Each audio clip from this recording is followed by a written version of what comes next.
petit rappel du déroulé de la journée d'aujourd'hui. Parce que Baruch Hashem, c'est une journée pleine de mitzvot qui sont spécifiques à cette journée. Alors, maintenant qu'on a fait les slichot, la tfila, ce qui nous reste, comme ça a été annoncé de façon intempestive, il nous reste donc Atarat Nedarim. Donc même ceux qui ont déjà fait Atarat Nedarim et Erev Rosh Hashanah, on a le minag de le refaire Erev Yom Kippour. Je précise juste, au cas où il y a des personnes concernées, que le Atarat Nedarim, c'est qu'on fait comme ça en communauté, correspond au cas où on aurait fait des vœux dont on ne se rappelle pas. Maintenant, quelqu'un qui a fait un vœu spécifique, il s'en rappelle, il n'a pas pu le concrétiser, il faut faire une Atarat Nedarim qui est un peu différente. Et donc, je vous invite dans ce cas-là, à consulter. Alors, une fois qu'on aura donc fait Atarat Nedarim, je vous rappelle d'ailleurs comment ça se passe. On a l'habitude de se mettre à 10, donc 10 dayanim, ok, et le tibour récite une première fois, et après 10 autres personnes remplacent les 10 premiers. Et voilà pourquoi en général nous fermons les portes à clé pendant et à la fin de la première lecture, pour être sûr que personne ne nous fait faux bon. En tout cas, c'est pour vous une occasion unique de faire encore une belle mitzvah, même quand vous avez annulé vos vœux, de permettre aux autres de le faire. Vous savez donc aujourd'hui c'est une mitzvah de manger. Il y a à cela un certain nombre de raisons, on va en citer une. Une c'est que Yom Kippour aurait mérité qu'on lui fasse kavod comme une autre fête, si ce n'était l'interdiction de la Torah.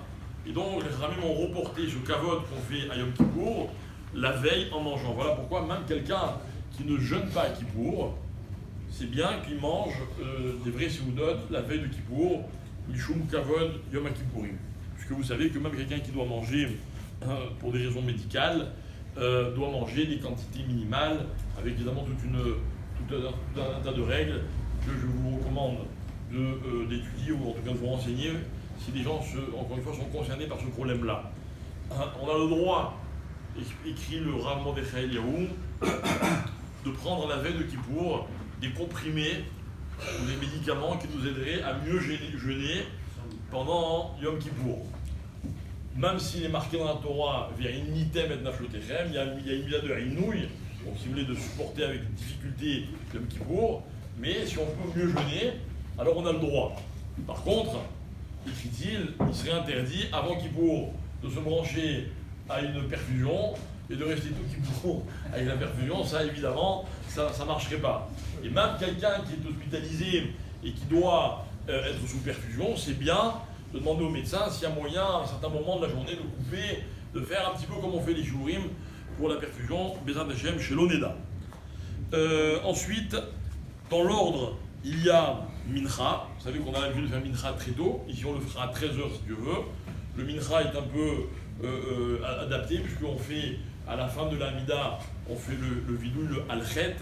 Alors pourtant, aujourd'hui, on ne fait pas Tachanoun. Bref, on a déjà répondu à cette question. Et après Mincha, il y a encore un autre minag qui est très beau, c'est le minag des Malkout. Malkout, c'est les coups qu'on donnait, on demande à Kadosh Baruch Hu, au cas où cette année, on aurait commis une avéra qui implique la sanction de Malkout. Alors on fait un petit peu comme des Malkout, qui n'ont rien à voir avec les Malkout du Bézin, qui étaient des coups avec beaucoup de force, etc. Mais en tout cas, on fait un Ken Malkout. Alors certains le font avant Mincha, d'autres le font après Mincha. Dans tous les cas, c'est bien de le faire avant d'aller au mikvé. Ok. Et après avoir fait Malkout, alors à ce moment-là, on va au mikvé. C'est bien d'aller au mikvé après Chatzot. D'ailleurs, vous constaterez que vous ne serez pas les seuls à être makpid de le faire après Chatzot. Et je vous recommande d'être très prudent. Ensuite, alors maintenant, quand on va au mikvé, combien de fois doit-on se tremper? 7. Alors, minimum 5. Minimum 5. C'est bien, si vous pouvez essayer de retenir ce qu'on répète à chaque fois, quelle est la kavana qu'il faut avoir à chaque fois qu'on se trempe dans le mikvé, donc c'est 5 fois. Alors, en première fois, première dévila, elle correspond à quoi?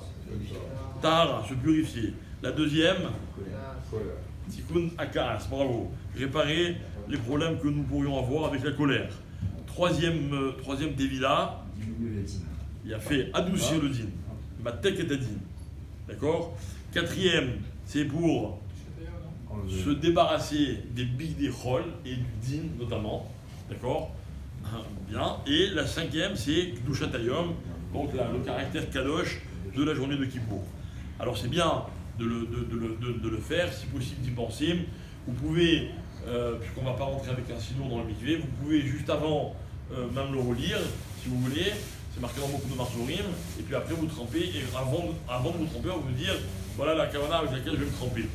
Je rappelle ce qu'on avait dit la dernière fois, c'est que c'est très bien, ceux qui le peuvent, hein, quand on se trempe au mikvé, de faire une tevila pour chaque personne à qui on veut aider d'élever son âme, donc Léou Nishmat, donc quelqu'un qui veut bien pour son père ou sa mère ou n'importe qui d'autre, se tremper en disant je me trempe, Léou Nishmat, telle ou telle personne. Il paraît que dans le Gan Eden, c'est un grand inyan pour la Neshama.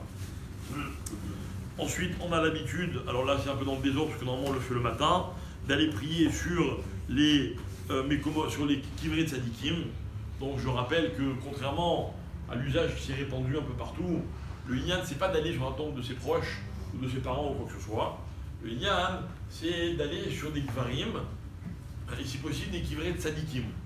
Voilà pourquoi même si vous rentrez, vous approchez d'un cimetière et que même de loin vous dites la tfila que vous trouverez dans les sinourim, c'est déjà très bien. Alors si vous pouvez aller chez un tzaddik, évidemment, hein, c'est encore mieux. Certains y vont la veille de Kippour, parce qu'étant donné qu'après de Kippour on ne peut plus y aller jusqu'à Rosh Chodesh, Cheshvan inclus, donc après Rosh Chodesh, donc ils ont l'habitude d'aller et Yom Kippour. Évidemment, encore une fois, ne transformons pas ça en autre chose que le Inyan qui a de demander aux tzadikim de prier pour nous le jour de Kippour de là où ils sont. Ensuite, en fin de journée, on va faire la Seouda Mafseket. Donc sachez que c'est une Seouda qui est très importante, c'est la Seouda qui est juste avant le jeûne. Ok. Et dans cette Seouda, c'est bien de faire attention également à ce qu'on mange, de ne pas manger des aliments qui pourraient être trop gras ou trop salés. Hein. Les haramim, et puis il y a beaucoup de détails, qu'est-ce qui est bien de manger, qu'est-ce qui est bien de ne pas manger. Mais ce que rapportent aussi les haramim, notamment les haramim de la Kabbalah, c'est qu'au moment de Seouda Mafseket, d'accord, donc juste avant, ou juste après, ou même pendant, si on est dans l'intimité, c'est bien de demander Mechila à nos proches, et notamment les maris à leurs femmes, et les femmes à leurs maris, notamment, ok. Mais on peut commencer pour donner l'exemple et de bénir ses enfants. D'accord, donc ceux qui le peuvent, c'est très important de le faire à ce moment-là. Si on n'a pas fait à ce moment-là, on peut le faire aussi après, même si Yom Kippour a déjà commencé, il n'y a pas de problème. Si quelqu'un doit manger, ou si quelqu'un a des jeunes enfants qui vont manger à Kippour, très important de préparer la nourriture avant l'entrée de Kippour. D'accord, puisque on n'a pas le droit de préparer, donc même s'il faut faire par exemple des shiurim ou quoi, on n'a pas le droit de mesurer pendant Kippour, donc de bien s'assurer qu'on ait tout ce qu'il faut. Ensuite, concernant les vêtements de Yom Kippour, il y a un minaï selon lequel il serait bien de porter des vêtements blancs. Dans tous les cas, il faut porter des beaux vêtements, enfin des vêtements naïm, comme il est marqué dans la halakha, justement pas trop beaux, ok, pas des vêtements neufs le jour de Kippour, mais des beaux vêtements pour le kavod de cette journée. La bracha de la Adlakat Nerot, c'est la Likner Shel Yom HaKippourim. Ok. Maintenant, dernière chose,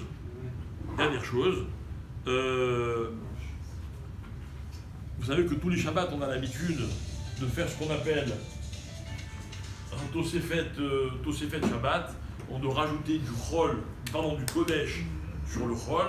C'est la raison pour laquelle on accueille toujours Shabbat un peu plus tôt que leur limite. Leur limite étant à la Shikia, d'accord, on rajoute, alors ça dépend des usages, 18 minutes, 20 minutes, 40 minutes, ça dépend encore une fois des minagim. Le jour de Yom Kippour, la Tosefet, d'après certains, elle est encore plus importante, elle est Midoraita, ok, et donc c'est pour ça qu'il faut absolument s'arrêter de manger à l'heure qui est indiquée sur les calendriers, et de faire des mélachot. Donc ça veut dire 17h40. D'accord? Bon, même si tout au long de l'année, vous n'avez pas l'habitude de faire les 40 minutes, notamment qu'on fait à Yerushalayim, ce soir, c'est très important de les respecter. Et ça ne fait pas de mal d'arriver un peu plus tôt à la synagogue et puisqu'on ne peut plus faire de mélachot pour ceux qui viennent en voiture ou quoi. Dernier point, je rajoute que quand on fait la bracha de Adakat Nerot, ok, évidemment, il faut faire Shirkianu. Alors nous les hommes, on va faire Shirkianu. Normalement, on le fait quand Shirkianu? On le fait au Kiddush, d'accord? Il n'y a pas de Kiddush ce soir. Donc on le fait au moment où c'est la fête, le Chazan, il le fera et on le fera tous ensemble avec lui. Voilà, je crois qu'on a dit l'essentiel. Évidemment, nous nous tenons à votre disposition pour toute question urgente. Vous aurez besoin une réponse sous les 24 heures, bien promis. En tout cas, je vous souhaite à tous Gmar Hatima Tova, Shana Tova. On fait maintenant Alim le Shabbat, Shofar les David, Atarat Nedarim. Et encore une fois, je compte sur vous pour rester pour le deuxième tour de Atarat Nedarim.